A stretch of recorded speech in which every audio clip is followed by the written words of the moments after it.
Thank you. Thank you for the applause. That's so lovely. It is so lovely, the applause. Thank you. And, like, the thing is, I'm not single, so it's not going anywhere. All right? I'm not saying don't clap, but, you know, I'm spoken for, okay? So don't get your hopes up. I do have I have a woman in my life. And yeah, and she's real and shit, and she is. And just I know when I say I have a woman in my life, it sounds like the start of a ghost story, doesn't it? But no, she is real, and I say woman in my life not because I'm trying to be mysterious or enigmatic. It's because she's my age, and we're not married. And so you go, well, what do you like, girlfriend? Is like, no, we're not in gym shorts anymore, are we? And partner. Sounds like you've been set up by the council, and oh, lover, oh, bonjour, no.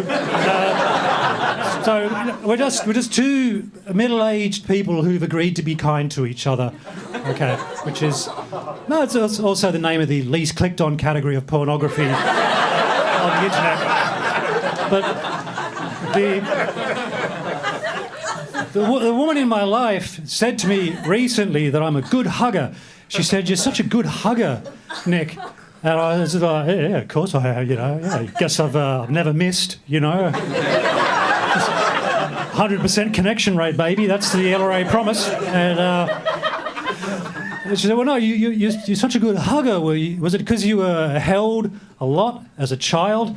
And I was like, well, if by held you mean immobilised, yeah, because I grew up with 5 brothers, no stranger to a headlock. That's how young men show their love, But, let's not look at my childhood to explain how I express my affection now, because I've never knelt on your shoulders and dribbled spit on your face. And, I'm down to clown.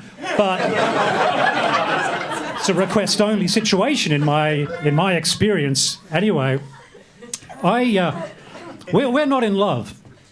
We're not in love, and that's okay, because it's not easy to fall in love as you get older, because falling in love is essentially an undignified process, and it gets less dignified as you get older, right? Because it's a relinquishment of control on some level, and that's not a good look.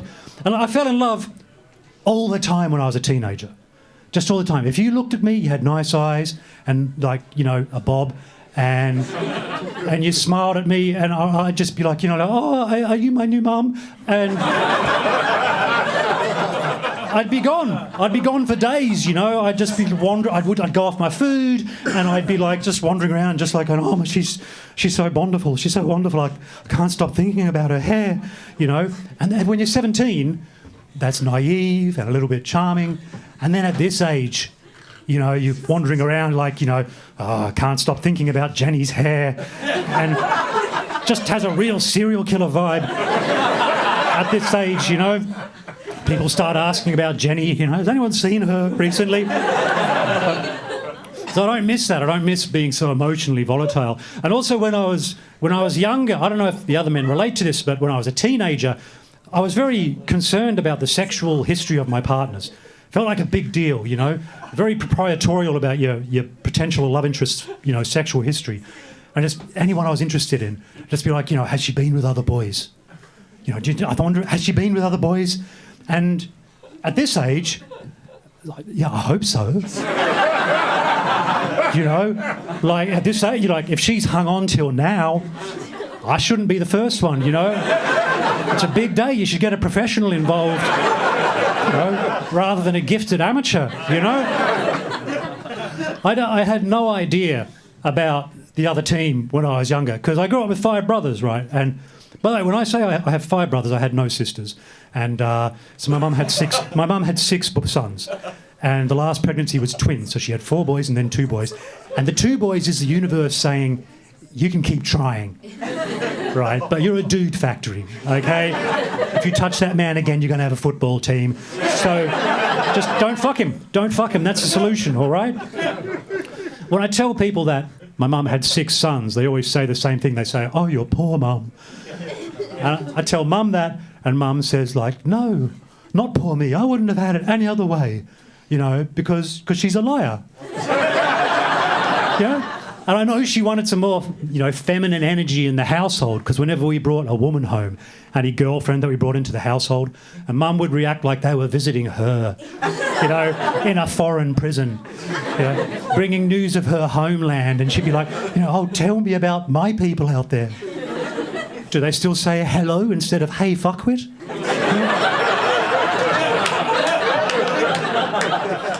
Do they still see farts as a source of shame? So I grew up in this masculine household. I had no idea whether anyone even liked me. When I was 18 years old, I moved out of home. I got a job and I moved into a place by myself, and I thought, I'm an adult now. I'm an adult. What do you do when you're an adult? You start buying shit.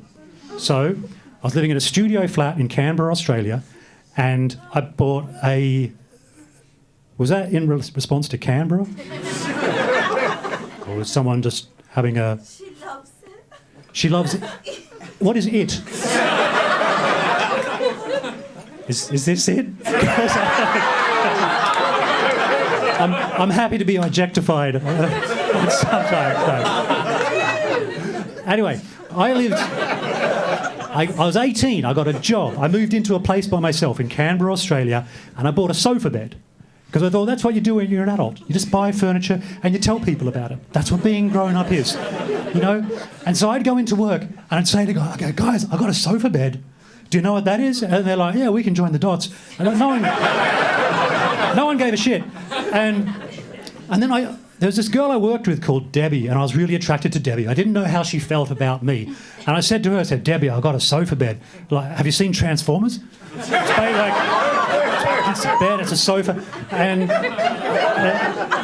she said, oh, that sounds awesome. That sounds awesome. Can I see your sofa bed? I was like, yeah, okay, give us a lift home tonight and I'll show you my sofa bed. So she did. She gave me a lift home after work that day. Went upstairs to my bedsit in Canberra, and I went, yeah, that's the sofa bed. And she said, oh, can I see it out? I was like, oh yeah, damn right you can. And so I folded out the sofa bed, and Debbie lay on the sofa bed in front of me. She put her hands behind her head while she's lying down, and she said, it's really comfortable down here. And I was like, yeah, there's double spring action. That's where the money goes, Debbie. I'm not fucking around here, But anyway, we're both working morning shift tomorrow, so you should probably hit the road. So Debbie got up, and she went to the door, she went downstairs, and she got in a car, and it was about 6 years later, I was just doing the dishes at home, and I suddenly went, oh no! She wanted a hug. And I think about her pretty much, once a week for the last 34 years. The woman in my life, we met on the internet. Like, who is in a relationship where you met on the internet here? It's an accepted thing these days. It's no longer the shameful thing it was. I'm over. I mean, I've done a lot of online dating, right? Like, some of you probably recognise me. And I can't handle the lies, though. The lies that you have to tell. I used to say on my profile that, my friends would describe me as bubbly. No, my friends wouldn't describe me as bubbly unless I was drowning, I don't reckon. The thing I really worry about now is the interconnectedness of everything now, digitally. So, you use a dating app, and you close the app, you put your phone away, and then you go on the internet, and you open a browser window, and there's a targeted ad there now. And with me, it would say something like, hey, Nick, are you looking for hot single women near you? And I'd be like, okay, that's probably just a lucky guess, And you close that window and you open another one, and there's another ad there, and it's going like, no, really, Nick, are you looking for mature babes to reinvigorate your manhood in your neighbourhood? Well, I wouldn't phrase it like that. I resent the implication that I'm not prepared to travel. But you somehow seem to have the measure of me, sir. I don't know how you came to that. That is, in industry terms, that's what we call sufficient. So that's my set. I've been Nick Elleray. You've been delightful. Have a great night. See you later.